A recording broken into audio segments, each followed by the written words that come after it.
Hello बच्चों, how are you doing? I hope you all are fine.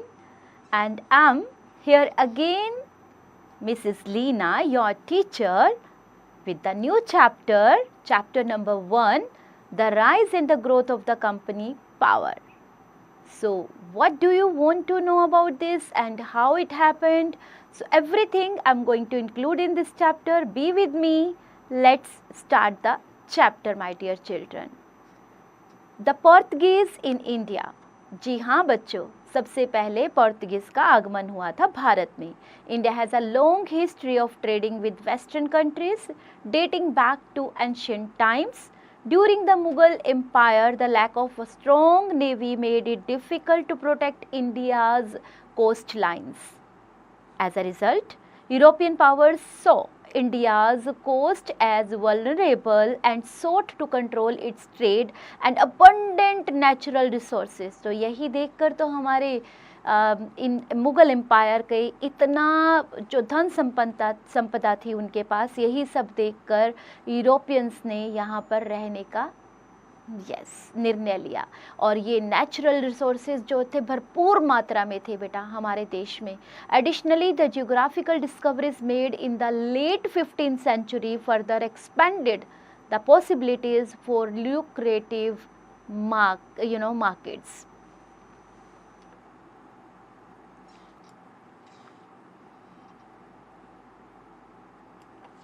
Vasco da Gama, a famous Portuguese explorer, discovered a new sea route to reach India. So Vasco D gamma जो एक पुर्तगाल के एक बहुत बड़ा famous जो explorer थे वो आए इंडिया। उन्होंने एक नए समुद्री रास्ते की खोज की इंडिया के लिए। On May 20th, 1498 he arrived at the port of Calicut, leading a fleet of 4 ships and having 118 sailors with him. The Hindu king Zamorin extended a friendly reception to him. तो हमारे देश के जो राजा लोग थे पहले बहुत ही ज़्यादा अतिथियों का सत्कार करने में बिलीव करते थे, तो उन्होंने उनका बहुत अच्छे से फ्रेंडली रिसेप्शन किया। The Portuguese succeeded in establishing their trading centers in Cochin, Goa, Daman and Diu, which they retained till 1961.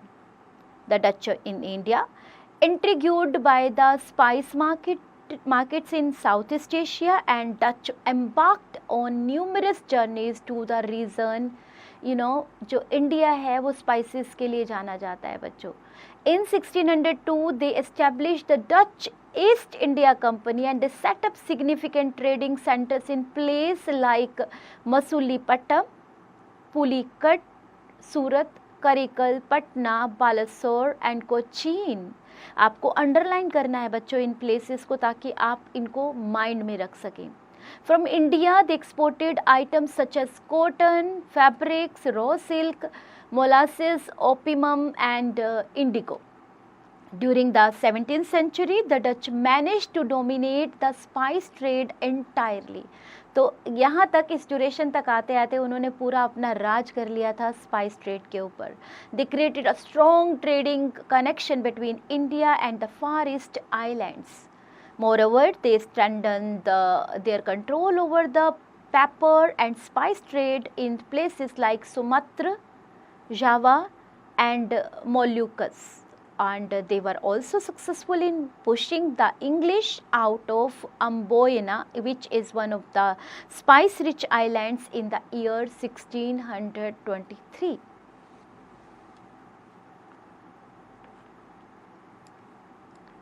As the Dutch extended their trade activities in India and the Far East Islands, they faced resistance from the Dutch government, which was keen on retaining its control over the company's operation. The government's action eventually contributed to the decline of the company. So बच्चों इनका जो इन्होंने जो अपना पूरा control इस spices industry के ऊपर ले लिया था, that was declined by the government actions. Right, in British in India in 1579, the British navigator Sir Francis Drake embarked on a journey around the globe, and his successful voyage, coupled with the English victory over the Spanish Armada in 1588 inspired the people of England to venture on expeditions to the east. Queen Elizabeth I of England also provided encouragement to numerous seafarers. जो भी हमारे जो पहली महारानी थी queen Elizabeth, उन्होंने भी बहुत एनकरेजमेंट दिया, and including individuals like James Lancaster, John Mildenhall and captain Raymond to set sail for India. तो उनका भी बहुत बड़ा योगदान था सेट करने में. जो हमारा सी के थ्रू सेल होता था, आई मीन नाविक आते थे, जाते थे समुद्री रास्ते से. On 31 December 1600 queen Elizabeth I granted the East India Company a royal charter giving it the sole right to trade with the East. A royal charter clearly meant that no other trading group in England could now compete with the East India Company, क्योंकि East India Company इतनी strong हो गई थी बच्चों. The company now had the right to undertake voyages to new and unknown markets from where it could buy goods at a cheaper price and sell them back in Europe at higher prices. तो यही तो हो रहा था, हमारे देश को नीचे ले जाने में यही एक कारण था कि यहाँ से सस्ते दामों से इन्हें खरीदा जाता था स्पाइसेस को, और यूरोप में जाकर महंगे दामों पर इन्हें बेचा जाता था. The East India Company undertook its early voyages to Sumatra, Java and Moluccas, and 1608 it made it its first attempt to establish factories in India. In 1613, the Mughal Emperor Jahangir issued a farman permitting the English to establish a factory permanently at Surat. तो उन्होंने फरमान जारी कर दिया कि हाँ जी, यहाँ पर सूरत में एक परमानेंट फैक्ट्री एस्टेब्लिश की जा सकती है इंग्लिश पीपल की. Thus the first factory of the East India Company was establish at Surat. Simultaneously similar other factories were established at Madras with Chennai and Bombay in Mumbai and Calcutta in Kolkata.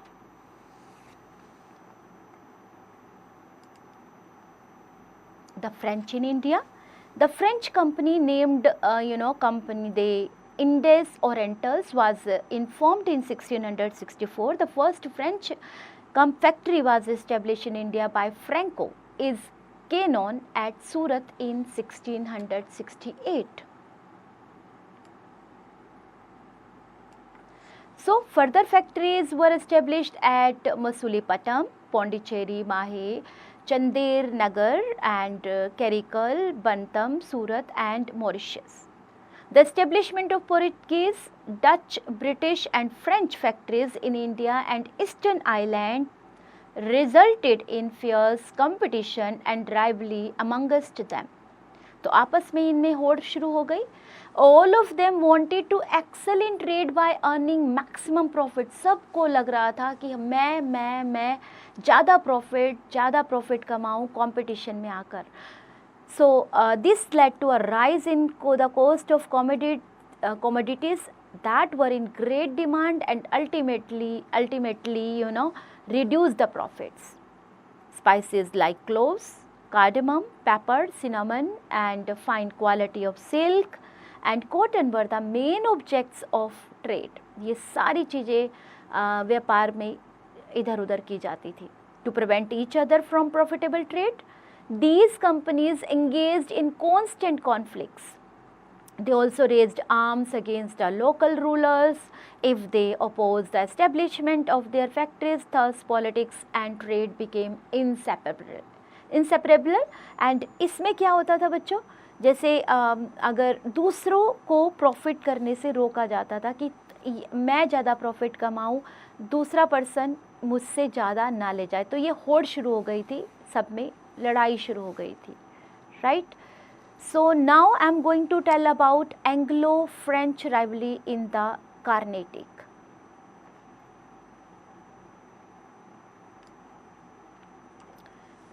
So in order to have a monopoly over the trade in India and Eastern Islands, it was necessary for the British to eliminate their rivals.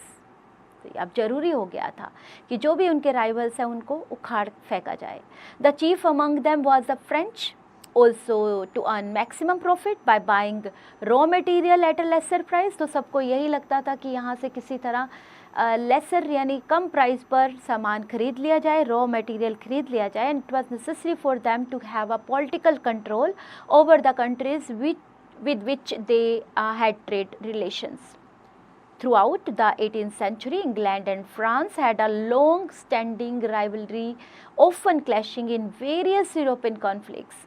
This rivalry over trade interest came to conclusion through a series of 3 Anglo-French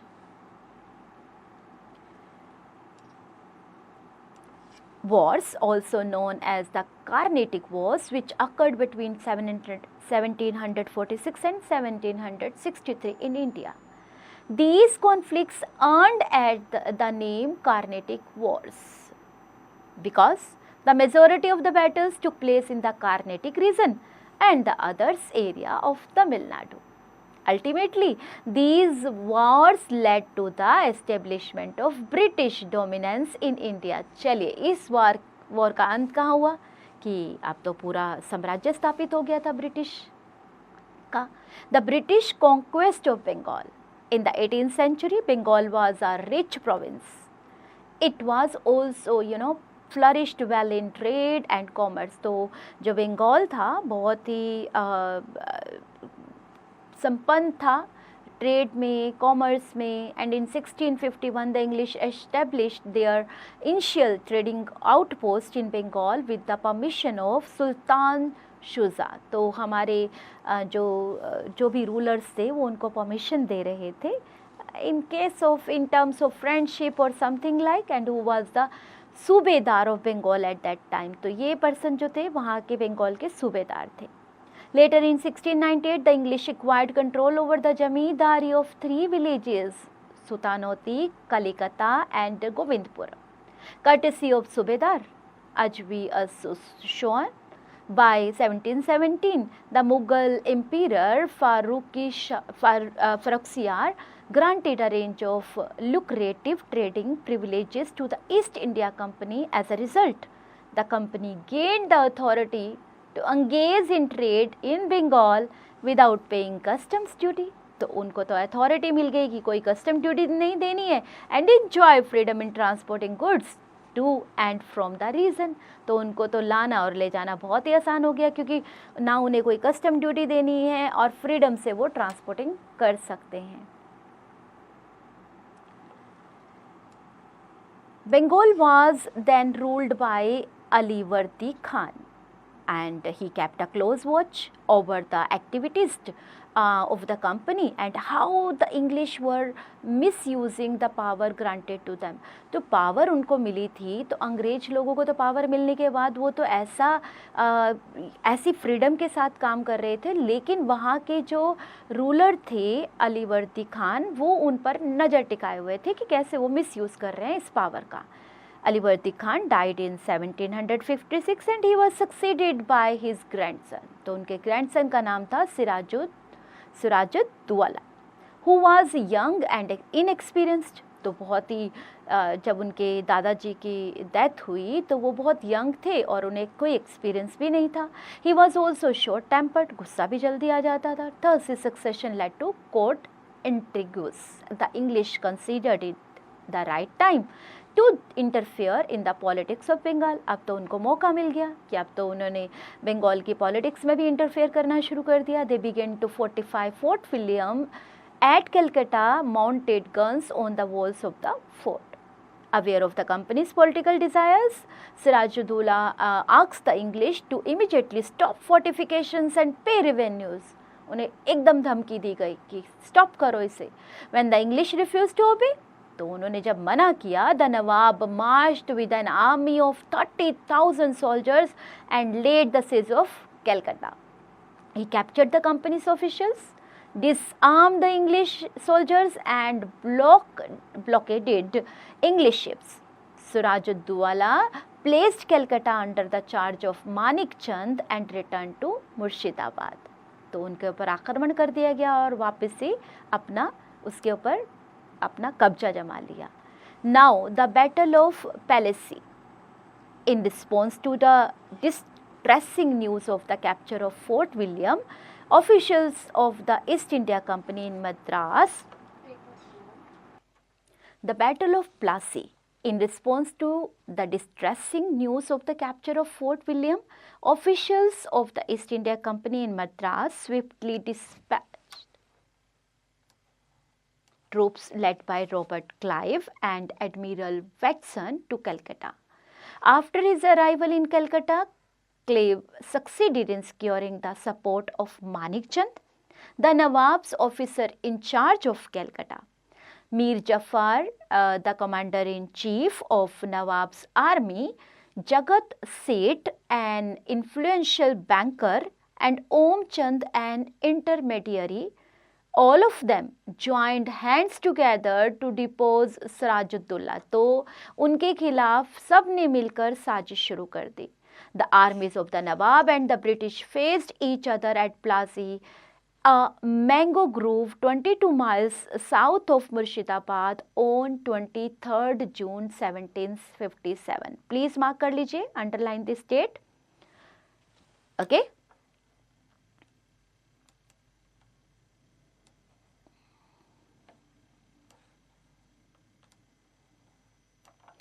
A large section of the Nawab's army did not take part in the battle. Sirajuddaulah was captured and killed. तो वो तो इस जब कितनी बड़ी साजिश की जाएगी तो उनको कैप्चर कर लिया गया और मार दिया गया. Mir Zafar was proclaimed the new Nawab of Bengal, and Jafar rewarded the British by granting them the zamindari of 24 districts of Bengal. All French settlements in Bengal were also surrendered to the English. The Battle of Plassey was the first major victory of the English in India. They now got a monopoly over trade in Bengal and gradually outstood the French and Dutch. As Mir Jafar was a puppet in hands of the English, वो एक तरह से मीर जफर जो थे वो अंग्रेजों के हाथों की कठपुतली बन गए थे. They gradually extended their political control over the province. The rich resources of Bengal made them financially stable to further their political designs in India. The Battle of Buxar. Mir Jafar, who served as a nominal Nawab, couldn't meet the escalating demands of the English. As a result, he was replaced by Mir Qasim as the Nawab of Bengal. तो वो अंग्रेजों की demands पूरी नहीं कर पा रहे थे मीर जफर, तो उन्हें रिप्लेस कर दिया गया मीर कासिम जी से as a nawab of Bengal. Interestingly Mir Qasim was the son in law of Mir Jafar, तो उन्हीं के दामाद थे वो. Subsequently, Mir Qasim extended the zamindari rights of the Burdwan, Midnapur and Chittagong districts to the English. Additionally, he made commitments to support the company financially in its endeavors in the southern regions. तो हमारे जो नवाब लोग थे वो अंधा विश्वास करते थे अंग्रेजों के ऊपर और उन्हें कमिटमेंट करते रहते थे. Mir Qasim transferred his capital from Murshidabad to Mongier in order to avoid the company's interference in his policies. He made efforts to train his army in the modern European methods. He also imposed restrictions on the internal trade of the company in Bengal. He abolished all duties on internal trade to provide equal opportunities to both English and Indians of trade. The English were both surprised and alarmed by these moves of Mir Qasim. उन्हें तो लगा ही नहीं था क्योंकि उन्होंने तो replacement के बाद उन्हें बिठाया था, तो वो ऐसा कैसे कर सकते थे, तो बहुत सरप्राइज थे. Mir Qasim was defeated by the English in several encounters and forced to flee to Oudh. There he formed an alliance with Sirajuddaulah, the Nawab of Quad, and Shah Alam Second, the Mughal emperor, in order to expel the English from Bengal. The combined armies of these rulers met the English forces under Major Munro at Buxar on 22nd October 1764. The Indian army was defeated. हार गई थी. Mir Qasim was expelled from Bengal and Mir Jafar was reinstalled as the Nawab of Bengal. फिर से कासिम जी को निकाल दिया गया और फिर से मीर जाफर जी को लाया गया. ही promise to pay ₹5 lakh to the company every month. तो उन्होंने तो प्रॉमिस कर डाला भाई इतना पैसा आपको मिलेगा ही मिलेगा, क्योंकि उन्हें दोबारा लाया गया था. The Battle of Buxar clearly displayed the superior military power of English. The whole of Bengal, Bihar and Orissa was now at their feet. The entire territory to Allahabad now came under their control, and the English now geared themselves to check the increasing power of the Marathas. In 1765, by a royal verdict of the Mughal emperor, the company became the Diwan and the provinces of Bengal. This meant that revenue from India could now finance the company expenses like purchase of cotton and silk textiles, maintenance of the company's vast troops, and meeting the cost of building of the company's offices and forts and Calcutta. Thus, while on one hand, the entire power and finances came under the control of the company, सब कुछ सारी powers उसके हाथ में आ गई, and with no responsibility. The Nawab of Bengal had to run the entire administration without any finance. उनके पास कोई पैसा था ही नहीं. This form of governance was known as dual system of administration. The system proved to be fatal or the people of Bengal, as neither the Nawab nor the company cared for them. ना ही नवाब था उनके पास, ना ही company उनकी care कर रही थी. The outbreak of famine in Bengal in the year 1770 clearly exposed the abuses of the dual system of administration. Almost 1/3 of the population was wiped out, in the famine. Dual system was finally abolished in 1772. तो ये system काम नहीं कर पाया, इसलिए ख़त्म कर दिया गया 1772 में. Further expansion of the British Empire. Once the English and firmly established their control in Bengal, their next objective was to expand their territorial influence. They directed their efforts toward gaining control over Mysore, a region then under the rule of Hyder Ali. The Marathas, the Nizam of Hyderabad, the English and the French were all competing to assert the dominance over Mysore. The rivalry led to a series of conflicts known as the Anglo-Mysore Wars, which spanned from 1767 to 1799. The first Anglo-Mysore War 1767 to 69. In a period of alliance and shifting allegiances, the Nizam, the Marathas and the Nawab of Carnatic joined forces against Hyder Ali. Hyder in response managed to win over the Nizam. वो तो जीत गए उनके एवज में, and the Marathas by offering the territorial advantages. He initiated an attack on Arcot and advanced as far as Madras. In response, the English were compelled to negotiate a treaty that focused on restoring each other's territory. अब क्या हुआ, English people जो थे उन्होंने compel किया negotiate करने के लिए कि focus on restoring each others territories, कि हर एक की टेरिटरीज पर ध्यान दिया जाए. Moreover they made a commitment to provide assistance. Okay, and assistance किसको? Moreover, they made a commitment to provide assistance to Hyder in case he faced aggression from another power. The Second Anglo-Mysore War. This war was from 1780 to 84. The British violated the terms of the Treaty of 1769 and did not help Hyder when the Marathas attacked Mysore in 1771. So, British ने game खेली और हैदर की मदद करने से मना कर दिया जब मराठास ने मैसूर पर अटैक किया.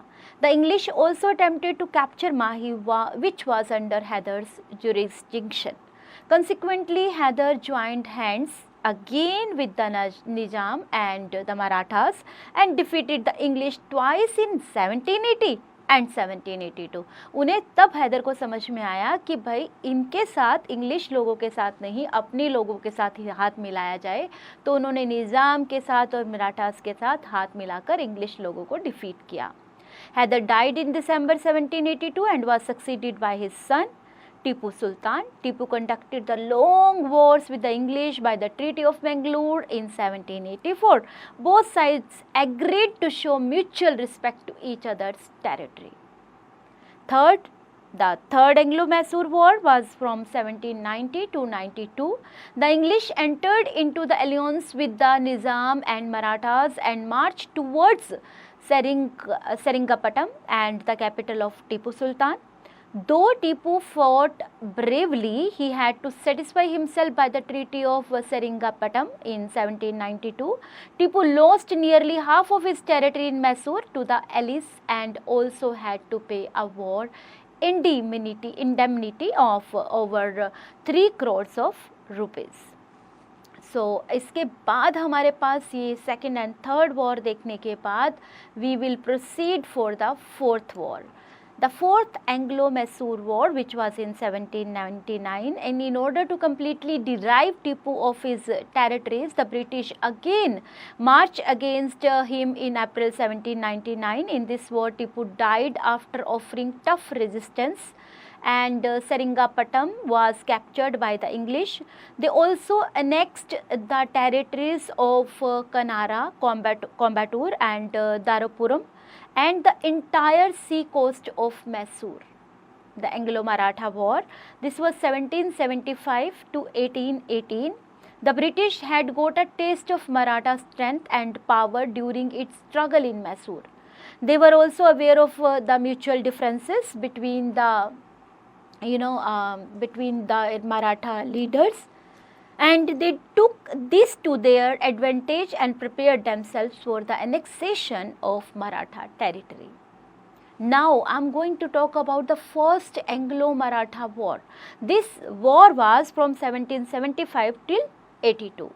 Following the demise of 5th Peshwa, Narayan Rao, his uncle Raghunath Rao sought to claim the Peshwa's position. तो उन्होंने इसके ऊपर claim करना शुरू कर दिया कि मुझे उनकी position चाहिए.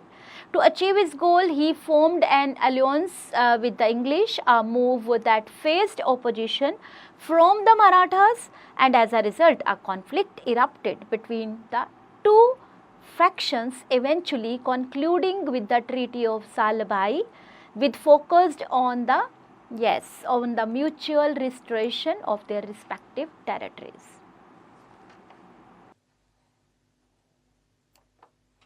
As a result, a conflict erupted between the two factions and eventually concluding with the Treaty of Salbai, which focused on the mutual restoration of their respective territories.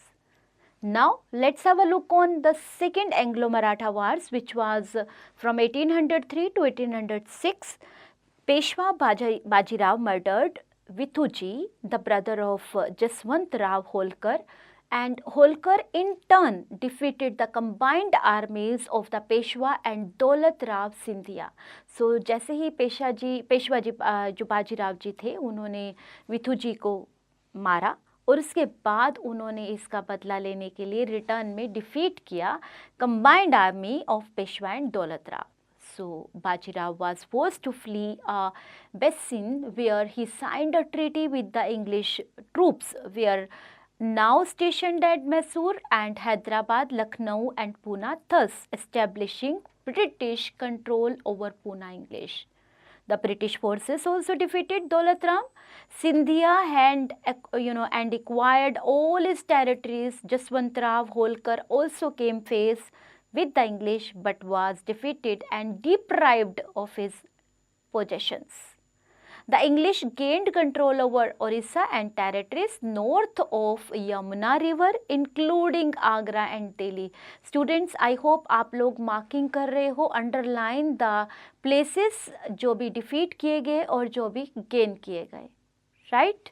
Okay, let's talk about now the third Anglo-Maratha War.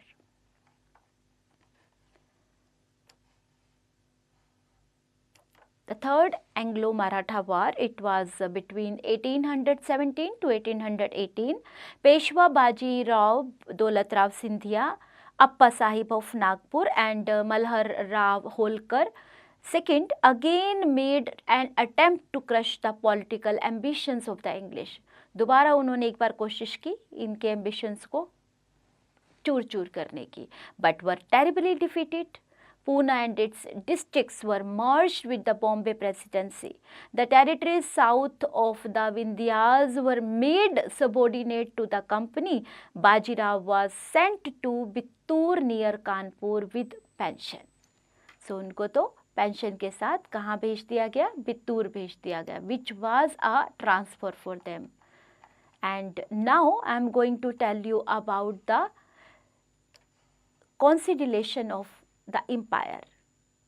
Consolidation of empire was following an assertive strategy of territorial growth. The British turned their attention to safeguarding the regions they had recently acquired, and their concerns primarily stemmed from potential threats posed by the French, Russian and Americans. Consequently, the protection of India's northwestern frontiers became a significant priority for them. This resulted into two wars with Afghanistan. Which one? The first Afghan war, which was from 1839 to 42, and the second Afghan war was from 1878 to 80. As a final result, a permanent British resident was to be stationed at Kabul. The British took control of the Kurrain and Mishni passes, and in order to prevent any foreign intervention from this side. Now, let's have a look on the annexation of Sindh. It was important for the defense of English territories from the Russians. After signing some peace treaties with the armies of Sindh and their weak resistance, Sindh was finally over in 1843. Burma was also next to the Indian Empire in 1885. The Gorkhas of Nepal offered tough resistance to the English from 1814 till 1816, but were forced to sign the Treaty of Saguli in 1816. So please mention the year, mention the places, mention किसको कहाँ से हराया गया और किसके ऊपर आक्रमण किया गया, किस ईयर में किया गया. You all have to underline that. They surrendered the districts of Garhwal and Kumaon to the British. A large portion of the Terai area came under the British control. तो इतना बड़ा एरिया ब्रिटिश के control में फिर से आ गया. Now, let's talk about annexation of Punjab, which was in 1849.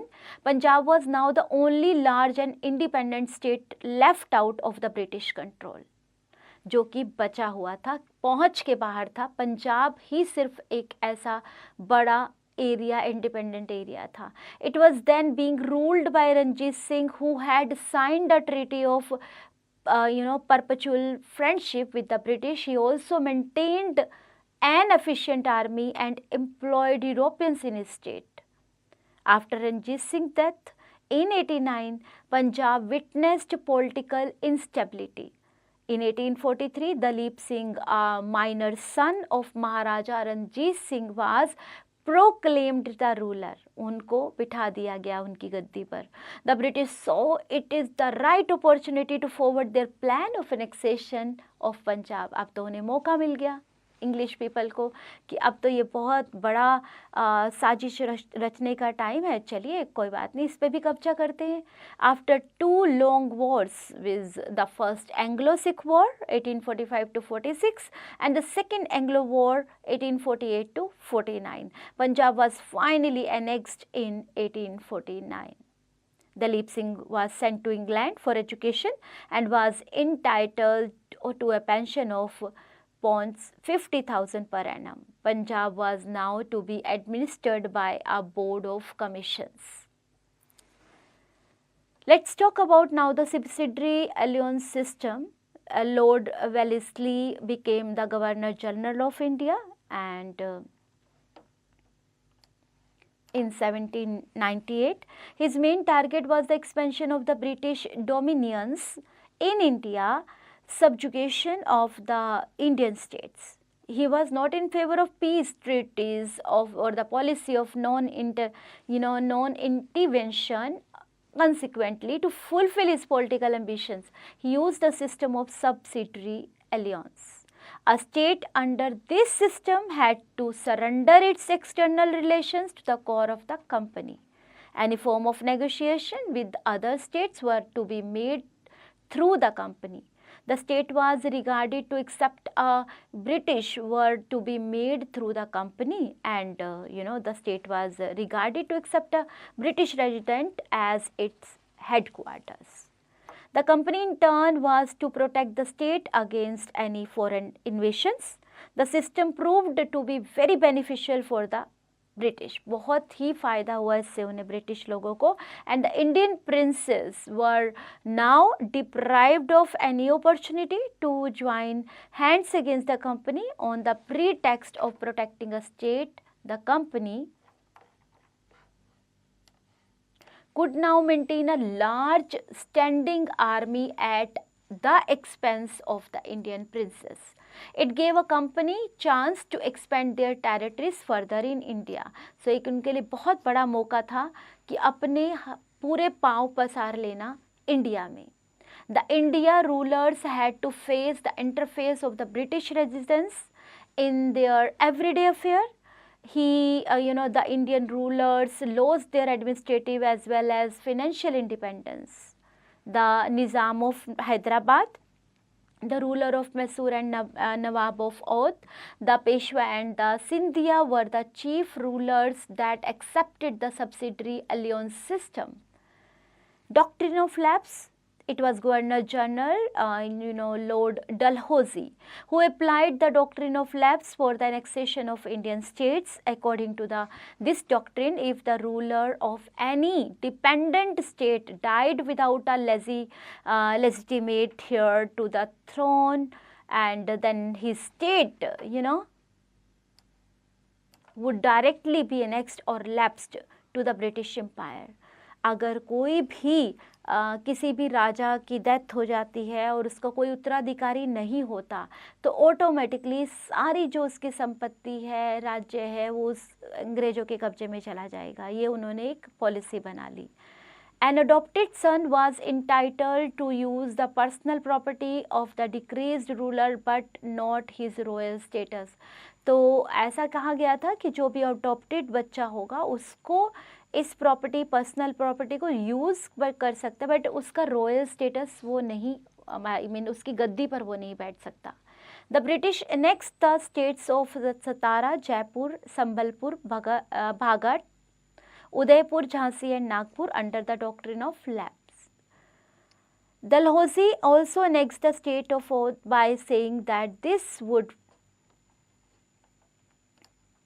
free its people from misrule and misgovernance.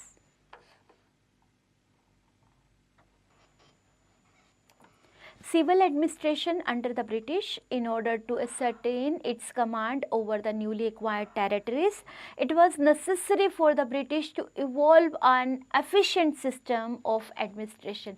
जरूरी हो गया था कि एक मजबूत एडमिनिस्ट्रेशन सिस्टम को खड़ा किया जाए. Lord cleave had introduced the dual system of administration in Bengal, but it did not yield the desired result from the British point of view. वहाँ इन्हें इतना ज़्यादा फ़ायदा नहीं हुआ इसका. Warren Hastings abolished the dual system in 1772. The British territories were divided into 3 presidencies. One was Bombay, another was Bengal, and the third one was Madras. The Governor General was to be the supreme head of the administration, and the provinces were further divided into districts. Each district was under a collector, and it was his duty to maintain peace, law and order in his district and collect revenues and various taxes. He performed these functions with the help of judges, police officers and local darogas, जो भी वहाँ के हुआ करते थे. Now, the Regulating Act of 1773. The Regulating Act of 1773. In 1773, the Regulating Act was passed by the British Parliament. Its main objective was to regulate the functioning of the East India Company in India. Its main features were the Governor of Bengal became the Governor General of India. A council of 4 members was constituted to assist the Governor General, and all decisions were to be taken on the basis of majority of votes.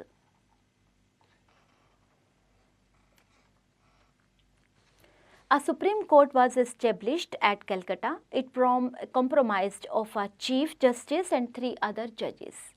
It was strictly laid down that no officer of the company would accept any form of bribe or gifts directly or indirectly. तो ये fix हुआ कि कोई भी direct way और indirect में कोई भी company officer of the company gift नहीं लेगा. Demerits of the act: the Governor General had a upper hand in all the decision but could not exercise control over his council.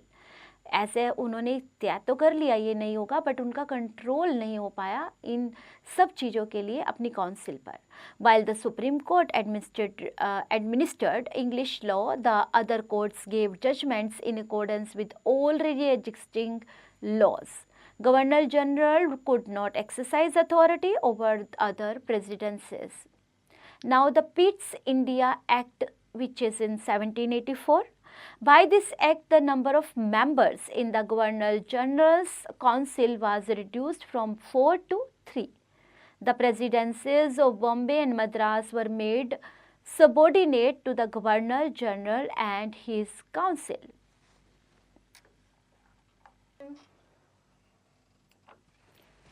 A board of control in London was to look after the civil, military and revenue affairs of the company.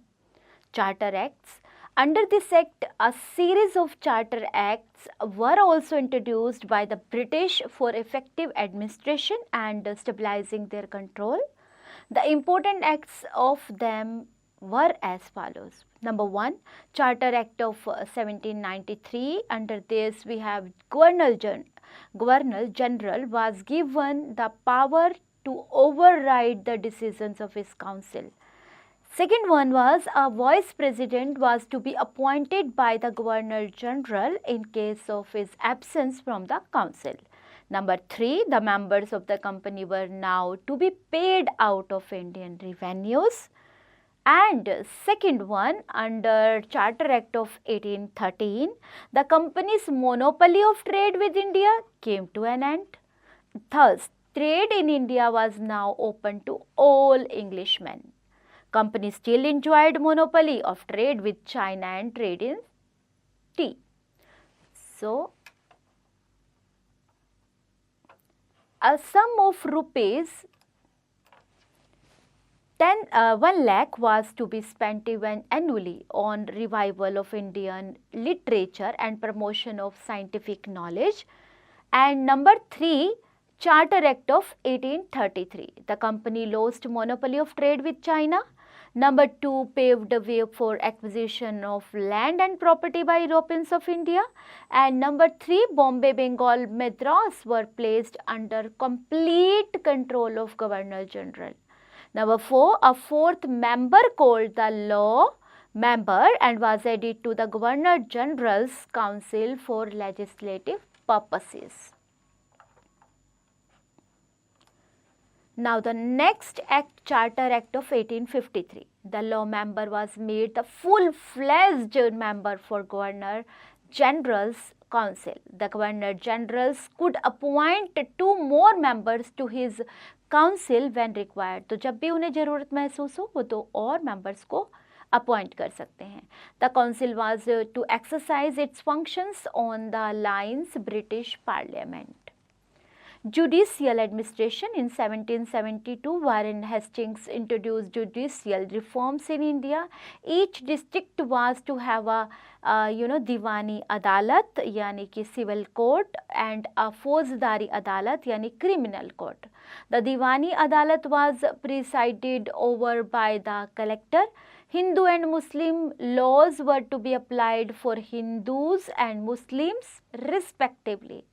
The Faujdari Adalat for the criminal code was presided over by Indian officers of the company and they got assistant from the Qazis and Muftis. So इन लोगों से इन्हें assistant मिला करती थी. In 1833, a law commission was established with the mission of organizing and systematizing the laws in India. This effort resulted in the creation of the Indian Penal Code, which aimed to promote the principle of one law for all, and this concept implied that single consistent legal framework would be applicable to both Indians and English citizens regarding matters of jurisdiction and now army. In order to have a sound system of administration, it was necessary for the British to organize an efficient army. The army was also required to keep a check on foreign invasion and internal revolts of rulers, expansion of territories and peaceful maintenance of trading activities. The army mainly consisted of Indian soldiers or sepoys, and the higher ranks of the army were confined to the British. An Indian could only rise to the rank of a सूबेदार. तो ये सारे rank आप जो भी यहाँ पे mention है, just check those ranks. And more attention was given to the infantry regiment of the army. Soldiers were trained in the European methods of warfare and their lives were made more disciplined. The army officers in Bengal were paid more than their counterparts in Bombay and Madras. Police. Governor General Lord Cornwallis is credited to have established a regular police force in India. From 1792, every district was divided into a number of thanas. A daroga was the head of the thana. He was assisted by policemen in the maintenance of law and order. The zamindars were deprived of their task of maintaining peace in the district and the daroga was usually an Indian. तो ये mostly जो है Indian हुआ करते थे darogas. The darogas of various police stations were under the district superintendent and he was generally a British. The chokidars means watchmen looked after the villages, जो कि गाँव की देखभाल किया करते थे. The kotwals maintained law and order in the towns.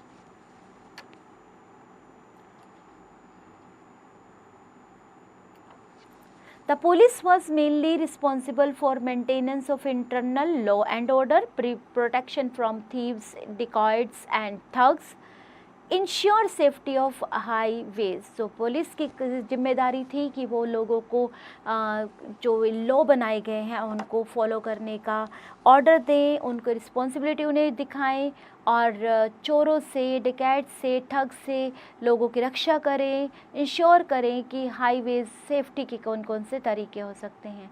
Frequently the people engage in act of violence, corruption and bribery which frequently troubled the populace and they employed torture and even resorted to fatal actions under the pretext of upholding law and order. The primary reasons behind the behavior of the police were a lack of education, meager salaries and the absence of benefits enjoyed by British soldiers. तो ये सब कारण थे, primary कारण थे इसके. अभी आपने चैप्टर में बहुत सारी चीज़ें आपने रीड की हैं. आई होप आपने अंडरलाइन भी किया होगा, डिफरेंट वेज में समझने की कोशिश भी की होगी. If you still have doubt you can once go through the chapter and read the chapter it carefully once again. But now it's a time to do the exercises. तो let's start the exercises बच्चों. Okay students, now after reading the chapter, let's proceed with the exercises. And whatever you have read in the chapter, we will practice it through exercises. So very first question we have is objective type questions. Tick the correct option. You have to choose the correct option among all these options. Likewise, A part, the Battle of Plassey took place in dash year. So you have years, choose the one. 1757, very good. The capital of Tipu Sultan was Seringapatam, very good. C part, the dual system of administration was practiced in Bengal, good job. The first traders to come to India were, which one? Yes, Surat, good job, okay. Now let's proceed with the second question. Write T for true and F for false statement. So in A part, after the Battle of Plassey, Mir Jafar was appointed as the Nawab of Bengal. Yes, right. Judicial reforms were introduced by the Lord Cornwallis. Exactly, it's right. The Carnatic Wars took place between the English and the French. Yes. Vasco da Gama discovered the sea route to India. Yes. The Charter Act of 1793 ended companies' monopoly in trade. No, it's false.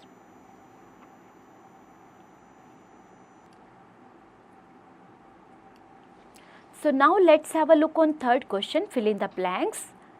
The wars finally resulted in the dash of British power in India. So let's have a look on that. बताइए क्या answer होना चाहिए? Consolidation, good job. And B part, a large section of the Nawab's army did not take dash in the battle. Part, okay. Mir Qasim was a son-in-law of Mir Jafar, very good. The Dutch undertook several dash of this reason. Expedition, okay. The chief among them was the dash governor, good job. Okay, in fourth part, what you have to do, students, you have to answer the following question with the help of your chapter. What you have to do, you have to write the answer in your notebook, check in your chapter, get the answer like what is the question. Question is what is the political condition of India after Aliwardi Khan death. तो उनके बाद India की political condition क्या थी. तो likewise you have to do all the questions, read them carefully, get the answer in your chapter and give them explanation of these questions. Now it's a fun time, students. In fun time, what you have to do, you have to just check what is the Battle of Buxar and you have to write a short note on it. So now, students, you have to do all these questions in your notebook, take as homework and do them nicely. Now is the time to do fun time. What you have to do in fun time, you have to tell that what is the Battle of Buxar and you have to write a short note on it. This will be included in your writing skills. And students, I hope you enjoyed this chapter and have noted the important points, important years and important persons. So read the chapter once again if you get some doubts, do the exercises and have fun, enjoy.